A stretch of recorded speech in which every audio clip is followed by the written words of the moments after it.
Jadi kalau cara berpikirmu seperti lalat, ya kamu lihat sampah lebih tergiur daripada lihat emas. Kalau cara berpikirmu seperti babi, lumpur akan lebih menarik daripada air bersih. Coba kita cek kita itu orang yang cara mikirnya seperti apa. Cara menanggapi persoalan bagaimana. Cara menyikapi kalau saya senang atau saya sedih bagaimana. Ini kita nanti bisa tahu. Oh, saya orang yang mindsetnya seperti ini.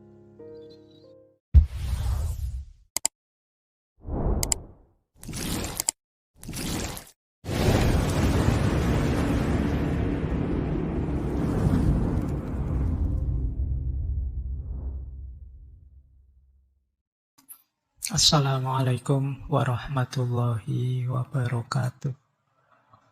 Bismillah. Mari kita lanjut lagi belajar kita, ngaji kita.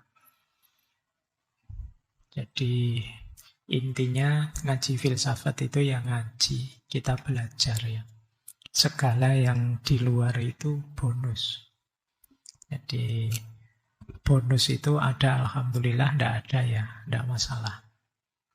Bahkan termasuk pemahaman kita, kepandaian kita, itu ya anugerah sebenarnya bonus. Karena yang bisa kita lakukan hanya belajarnya. Maka ayo kita mulai ya, nawaitunya belajar. Baik, kita mulai nggih. Ini sebenarnya saya ngambil tema-tema bulan ini yang terbayang di kepala saya teman-teman mahasiswa baru. Ya meskipun yang lama juga yang ngaco masih banyak. Tapi yang terbayang itu.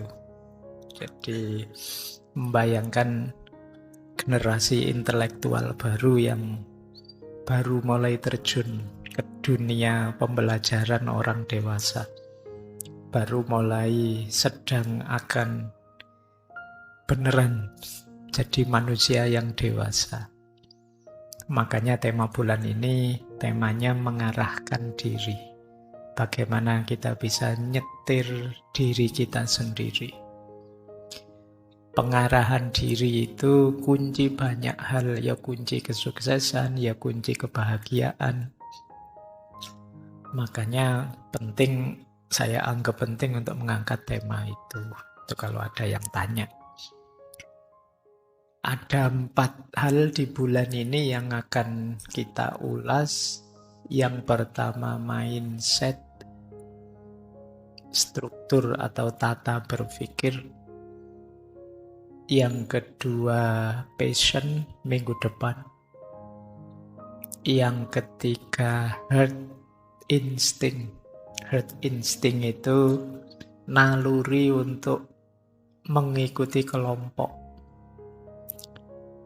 Dan yang terakhir, manajemen kemarahan, anger management. Ya masih banyak tema yang lain, tapi 4 ini dulu untuk bulan ini ya. Kita belajar latihan menaklukkan diri kita. Baik, bismillah, yuk kita mulai belajar.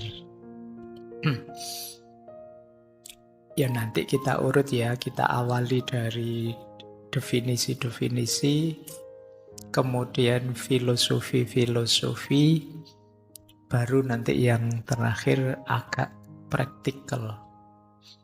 Jadi yang agak teknisnya, gimana teknis menatanya.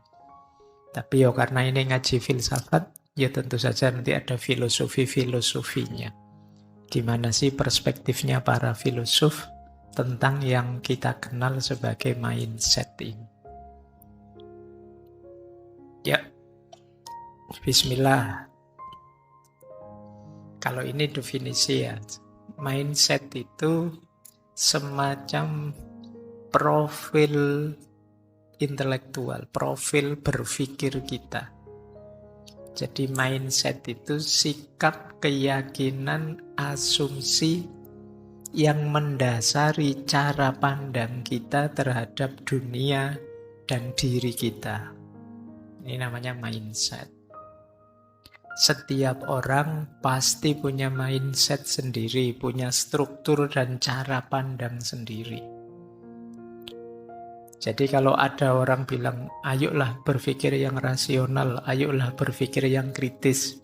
Sebenarnya sebelum itu ada asumsi-asumsi, ada pola-pola dasar.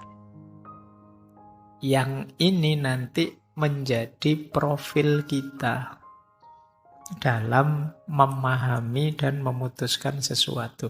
Sama-sama mikirnya, kesimpulannya bisa beda. Kenapa? Mindsetnya berbeda. Jadi jangan dikira orang yang beda dengan kalian itu kalian merasa, saya sudah berpikir kok Pak, berarti mereka yang tidak mikir, enggak. Mereka mungkin saja sama-sama berpikir. Hanya saja mindsetnya berbeda. Apa ada manusia yang tidak berpikir? Kita kan sering ngeritik orang yang berbeda dengan kita itu sebagai, oh bodoh banget, ndak mikir. Yo kayak saya ini mikir. Loh mereka juga mikir, cuma mungkin mindsetnya beda. Cara pandangnya beda. Mungkin teman-teman ingat dulu kita pernah belajar seorang filosof Yunani namanya Heraklitos. Beliau punya kalimat menarik. Ethos anthropoi daimon. Ethos itu karakter, antropoi manusia. Karakter manusia itu mengikuti daimonnya. Daimon ini semacam mindsetnya.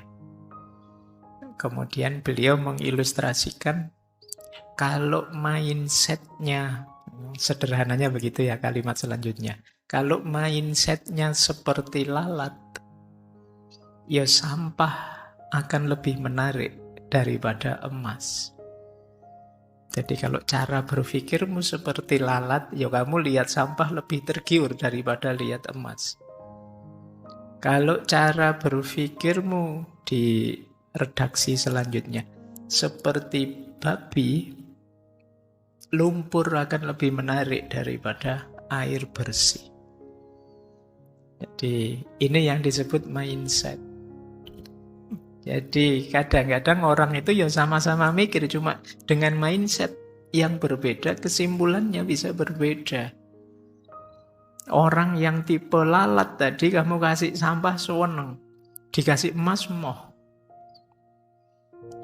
Nah misalnya ada yang tipe anak kecil misalnya, dikasih uang banyak tidak mau.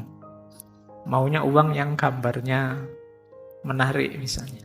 Ini sama kayak kalian waktu besar ini, itu yang disebut mindset.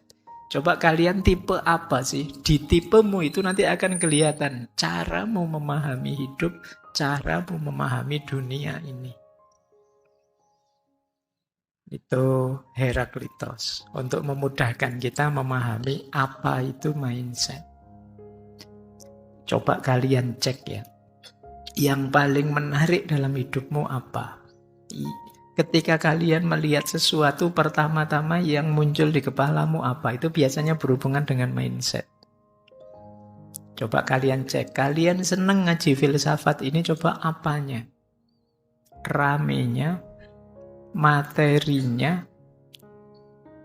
saya yang membawakan, atau wah ini banyak lawan jenis yang ikut hadir juga, atau itu biasanya berhubungan dengan mindsetmu. Kalau urusan reasoningnya kalian bisa bikin belakangan. Tapi mindsetmu yang duluan membunyikan. Kalau tadi fokusmu ke lawan jenis, begitu nyampe sini, wah perempuannya sedikit sekarang. Bisa begitu kesimpulanmu. Yang kamu lihat itunya. Atau kalau mindsetmu rame dan tidak rame, begitu ke sini, kok sedikit sekarang, tidak terlalu rame, terus kamu tidak tertarik lagi. Itu mindset. Ya nanti argumen bisa kamu bikin di belakang. Baik, jadi semoga sudah tergambar ya yang dimaksud mindset itu apa. Jadi struktur pikiran kita. Mindset mempengaruhi cara kita memandang, cara kita menghadapi tantangan, membuat keputusan, bereaksi terhadap keberhasilan atau kegagalan. Kalau gagal seperti apa, kalau sukses seperti apa, itu ya tergantung mindsetnya.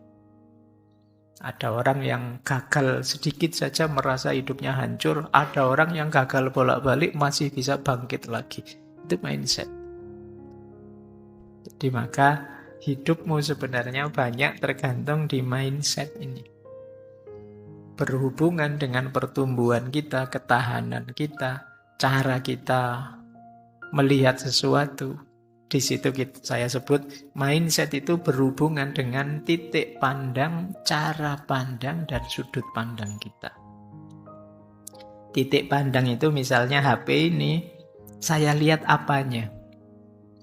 Oh, cuma saya lihat casingnya saja, atau saya lihat LCD-nya saja, atau saya lihat harganya saja, atau ini namanya titik pandang.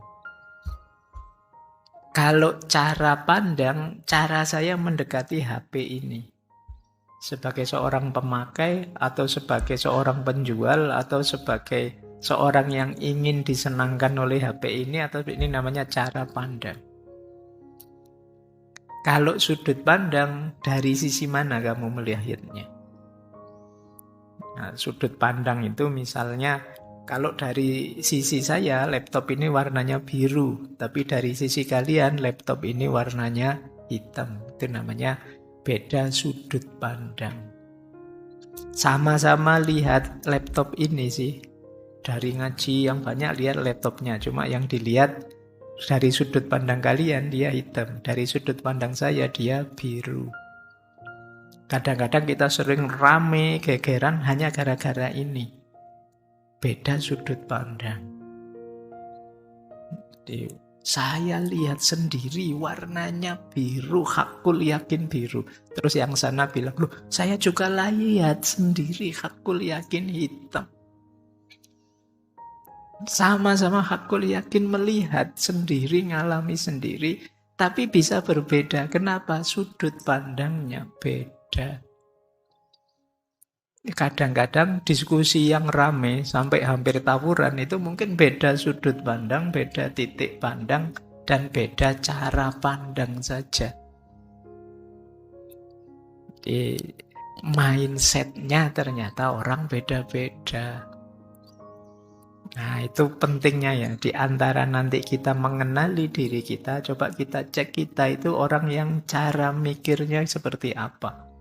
Cara menanggapi persoalan bagaimana. Cara menyikapi kalau saya senang atau saya sedih bagaimana. Ini kita nanti bisa tahu. Oh, saya orang yang mindsetnya seperti ini. Kan di medsos itu kan bertaburan. Kadang-kadang kan orang nuduh orang, oh, kamu dikit-dikit agama. Ya mungkin dia mindsetnya beda dengan kita. Yang dikit-dikit uang misalnya. Sama-sama dikit-dikit. Kalimat dikit-dikit itu menunjukkan ada pola. Jadi ada struktur. Kita nuduh orang lain sebenarnya kita juga punya. Baik, kita lanjutkan. Nah, mindset inilah nanti yang membentuk dunia kita dan pengalaman kita. Indonesia ini penuh harapan, opo Indonesia ini sebentar lagi hancur, itu banyak tergantung mindset kita. Jadi perdebatan macam-macam di medsos itu biasanya tergantung mindsetnya masing-masing. Ini yang mungkin penting ya hari ini kita sadari bahwa oh ternyata memang orang itu bisa beda-beda. Baik, nanti kita lihat jenis-jenisnya mindset apa saja, pattern pola-polanya apa saja, cara membentuknya bagaimana di akhir-akhir ya. Kita lanjutkan. Ada beberapa quotes dulu untuk menegaskan di mana pentingnya struktur berpikir yang kita kenal sebagai mindset tadi. Saya awali dari quotes ini dulu pernah kita kutip. Kalau tidak salah ya saya lupa di sesi apa. Jadi what you think you become. What you feel you attract. What you imagine, you create. Dari Buddha. Apa yang engkau pikirkan, seperti itulah nanti engkau menjadi.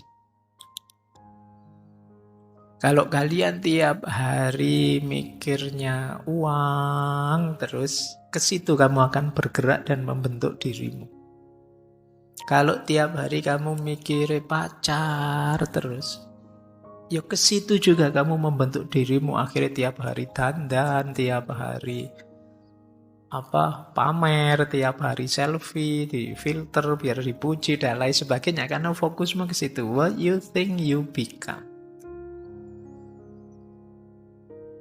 Kemudian what you feel you attract. Apa yang kamu rasakan, kamu akan tertarik ke situ. Ini nanti berhubungan minggu depan banyak berhubungan dengan passion. Dan yang ketiga, what you imagine, you create. Apa yang engkau bayangkan, itulah nanti yang mendorongmu berkreativitas. Kalian membayangkan, enak ya kalau ngaji itu duduk sih tapi ada sendenannya, terus muncul ide, wah gimana kalau kursi yang bisa, akhirnya muncul kursi seperti ini, ada sendenannya, ada ini. Ini kan awalnya imajinasi. Laptop ini awalnya hasil imajinasi, HP ini awalnya hasil imajinasi, mikrofon hasil imajinasi. Jadi apa yang ada di imajinasi kita, disitulah kreativitas akan hidup. Jadi pikiran, perasaan, dan imajinasi akan jadi kuncinya hidup kita. Baik, ini untuk menegaskan dulu ya betapa pentingnya mindset. Struktur nalar berpikir kita. Kalau ini Khalil Gibran, Khalil ya pakai K bukan B. Yo, kamu khawatir salah moco. Ini harusnya namanya Khalil, tapi di barat jadi Khalil. Kehidupanmu, kata Gibran, tidak ditentukan oleh apa yang diberikan kehidupan kepadamu, melainkan oleh sikap yang engkau bawa ke dalam kehidupan. Bukan karena apa yang terjadi padamu, melainkan cara berpikirmu saat memandang apa yang terjadi. Ini kan sering saya contohkan, peristiwanya mungkin sama. Yang membuat ini jadi peristiwa menyedihkan atau peristiwa menyenangkan, itu responmu. Jadi, ini lucu atau tragedi, itu responmu. Kamu minum gelasnya ketendang terus jatuh. Bagi kamu yang gelasnya jatuh itu tragedi. Bagi temanmu itu lucu, maka mereka tertawa. Momennya sama, tapi caramu merespon berbeda, maknanya bisa jauh berbeda. Yang datang ke sini refreshing pasti mendapatkan hal yang berbeda dengan yang datang ke sini inginnya belajar. Atau yang datang ke sini karena setia kawan saja tidak enak diajak teman. Nah, itu kan dapatnya beda-beda. Yang setia kawan nanti dapatnya tambah akrab dengan temannya. Yang nyari refreshing pulang dari sini seger. Yang niatnya belajar pulang dari sini dapat ilmu. Momennya sama, peristiwanya sama. Tapi caramu membaca dan merespon membuat buahnya bisa beda-beda. Jadi hidup ini ternyata tidak semata tentang apa yang terjadi, tapi lebih banyak tentang bagaimana respon kita, tanggapan kita terhadap apa yang terjadi. Kalau kalian anggap ini anugerah, bisa jadi anugerah. Tapi bagi yang lain, mungkin dianggap bencana, ya beneran jadi bencana. Kuliah itu anugerah apa bencana? Bisa saja kemarin Pak, waktu masuk awal-awal saya anggap anugerah Pak. Tapi sekarang kuliah 2-3 minggu berat sekali Pak, terus jadi bencana. Itu manusia. Jadi ternyata tanggapanmu terhadap hidup ini jadi kunci. Tidak melulu di peristiwanya. Jauh dari orang tua, positif apa negatif? Itu lagi-lagi tanggapan. Bagi yang lain, alhamdulillah Pak, jauh dari orang tua, bebas saya Pak sekarang. Kemarin opo-opo diawasi. Bagi yang lain, wah sedih saya Pak, jauh dari orang tua. Padahal orang tua itu jalan ke surga loh Pak. Kayakmu gitu. Oke, jadi jadi ternyata kita itu tergantung mindset kita. Makanya kadang-kadang kalau saya ditanya, Pak, gimana Pak untuk mengatasi kesedihan, mengatasi masalah dengan cepat? Yo, geser saja mindsetmu. Yang kamu anggap masalah ternyata bisa saja kamu bunyikan anugerah atau tantangan atau kesempatan untuk jadi lebih baik dan lain sebagainya. Makanya ini sebenarnya senjata yang sangat hebat untuk kalian jadi maju. Atau bisa juga membuat kalian jadi mundur. Kalau mindsetmu meleset keliru ya jadi masalah. Hadis qudsi ini mungkin sering kalian dengar. Ana inda dhonni abdi bi falyadhunna bi masya'a. Aku sesuai persangkaan hambaku kepadaku. Maka silahkan mereka dengan anggapannya masing-masing sesuai yang diinginkan tentang aku. Ini Allah.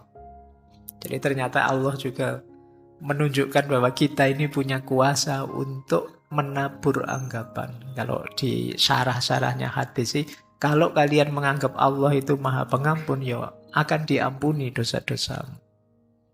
Sebaliknya kalau kalian, enggak, saya wis neraka, saya ini, ya inda dzanni abdi. Kamu nganggapnya begitu, ya itu yang terjadi. Wah, saya ini sudah rusak, Pak, sudah hancur, Pak, sudah tidak ada celah lagi saya bisa bahagia. Ya itulah yang terjadi. Wong kamu sendiri minta begitu. Apa tidak bisa Allah dari kamu sangat bawah jadi sangat tinggi? Bisa, cuma kamu sendiri mintanya begitu. Kamu sendiri merasa, Pak, saya tidak pantas, Pak, terlalu tinggi, saya tidak mungkin, Pak, bisa sukses.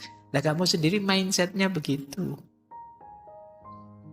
Sama seperti lalat tadi. Meskipun Allah ngasih emas yang berharga luar biasa, tetap kamu milih sampah. Kenapa? Mindsetmu. Makanya ya monggo saja kata Allah, manusia punya karakter, oleh Allah dianugerahi keistimewaan bisa milih, mukhayyar. Kalian itu mau sangat patuh bisa, mau ingkar juga bisa. Penuh harapan bisa, putus asa juga bisa. Ya kamu milih putus asa, ya rasakan sendiri efeknya. Kamu milih penuh semangat, rasakan sendiri efeknya. Ana inda dzonni abdi bi. Kadang-kadang kita yang bikin ruwet hidup kita sendiri. Kita menafsirkan Allah secara sangat susah dan kita kesusahan sendiri. Menurut saya tidak mungkin Pak Allah mengampuni saya itu. Ya itu yang terjadi. Tafsirmu sendiri. Sering dulu ya saya ilustrasikan bagaimana kadang-kadang kita itu minta pada Allah, tapi kita sendiri tidak terlalu yakin doa kita dikabulkan. Yo Allah, yo inda dzonni abdi bi, Allah datang sejauh keyakinanmu. Kalau keyakinanmu hanya setengah, ya Allah datangnya setengah. Ya Allah, semoga nanti saya lulus kuliah ini cum laude. Tapi apa bisa ya saya cum laude? Wong yo aku iki ndak pinter aku itu. Ya kamu sendiri yang mementahkan doamu. Semoga saya nanti kaya raya, punya istri cantik, punya jabatan tinggi, punya mobil banyak, punya rumah banyak. Terus kamu mikir sendiri, tapi aku kuliah UIN. Bisa ndak ya kaya raya? Bisa ndak ya dapat karir gitu? Kamu sendiri yang mementahkan doamu. Ya Allah, ana inda dzonni abdi bi. Kalau yakinmu setengah, ya Allah datangnya setengah.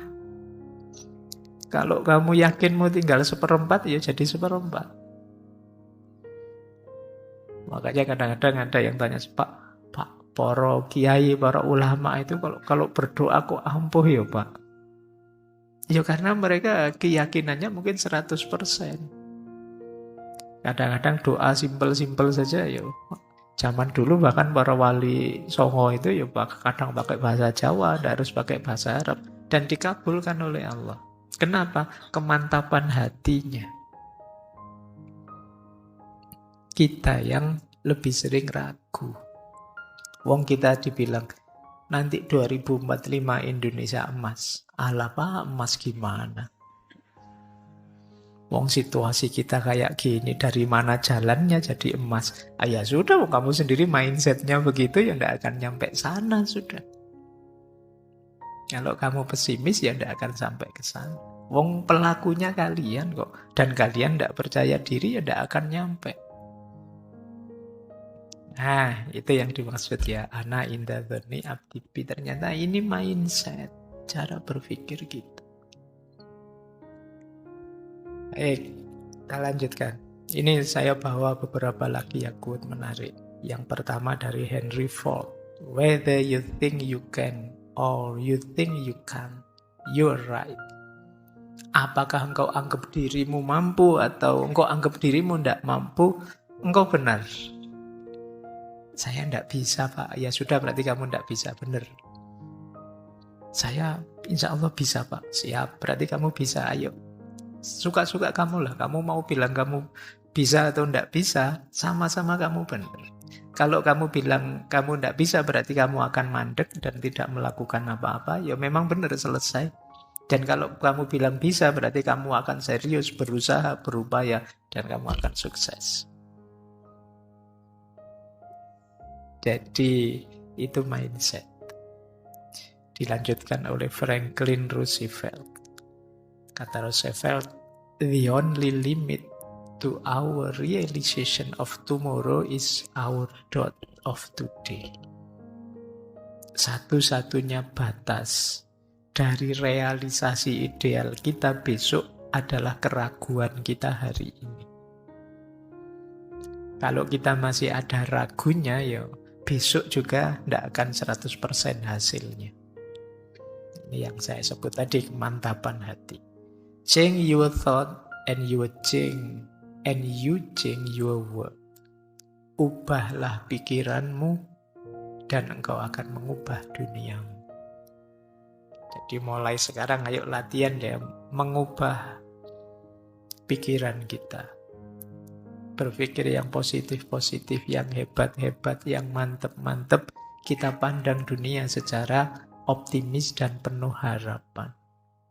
Jangan mau didistraksi, dialihkan pikiranmu untuk serba stres, serba pesimis, serba tidak punya harapan. Karena semuanya tidak tergantung di luar dirimu, tapi tergantung di dalam dirimu. Kadang-kadang kan kamu kan tergoda untuk mengalir bersama kegelisahan-kegelisahan, stres yang dialami banyak orang. Nanti kita jelaskan itu di herd instinct. Tapi pertama-tama yuk kita bereskan diri kita. Baik, saya ingatkan dulu sebentar. Dulu pernah kita membahas the law of attraction. Ternyata tidak hanya kita yang secara positif menyesuaikan dengan sekeliling. Kalau di the law of attraction kan bahkan alam semesta pun akan mengikuti apa yang kita pikirkan. Itu kan rumus pokoknya the law of attraction itu. Apa yang engkau pikirkan, itulah yang engkau dapatkan. Pikiranmu menentukan bagaimana engkau hidup. Pikiran yang negatif menghasilkan hidup yang negatif, pikiran yang positif menghasilkan hidup yang positif. Jadi kalau engkau positif, hidupmu pasti positif. Kalau mindsetmu negatif, ya hidupmu negatif. Apa yang kau pikirkan itu yang kau dapatkan. Tak kasih contoh ya. Tadi kalian yang kesini niatnya nyari wawasan baru apa? Nyari pikiran-pikiran filosofis baru, ya kalian akan, ini ada ide baru nih, ada gagasan baru nih, itu yang kamu ambil. Meskipun di sana banyak yang cakep-cakep, yang itu tidak jadi pikiranmu. Tapi kalau kamu yang nyari yang cakep-cakep, sebagus apapun gagasan berseliweran di sekelilingmu, akan kamu lewatkan. Kenapa? Kamu fokus nyari yang cakep, yaitu yang kamu dapat. Jadi apa yang kamu pikirkan, itu yang kamu dapatkan. Loh, yang lain kan juga ada. Ya, yang lain ada, tapi kan tidak jadi perhatianmu. Misalnya ya, kamu nyari HP-mu hilang, ketelengsut di ruangan ini. Itu kan ada apa saja, selain HP kan tidak jadi perhatianmu. Yang jadi perhatianmu ya HP-nya saja. Ada kopinya temenmu, ada temenmu garuk-garuk, ada temenmu menguap, ada temenmu selonjor, itu kan peduli amat. Kamu hanya nyari HP-mu. Jadi apa yang kamu pikirkan, yaitu yang kamu dapatkan. Itu sederhananya the law of attraction. Jadi kalau hidupmu kok rasanya berat, jangan-jangan kamu sendiri yang membuatnya berat. Kok rasanya susah, jangan-jangan kita sendiri yang bikin rumit, bikin ruwet. Seperti dulu kata-kata Konfusius itu, manusia adalah makhluk yang membuat segala yang sederhana jadi rumit. Sekedar nyari warung saja untuk makan itu bisa diskusi panjang. Di sini ya, Anda enak sambil jalan. Sini aja yuk, nanti dulu siapa tahu ada. Terus akhirnya enggak makan-makan. Terus kadang, wah tadi lebih enak, ya terlanjur sampai sini kok. Terus itu kan kita bikin ruwet hal yang simple. Nah, ayo kita mulai latihan sekarang. Tadi seperti judul materi malam hari ini, mindset kita ayo kita tata. Karena akan jadi kunci keberhasilan maupun kebahagiaan kita.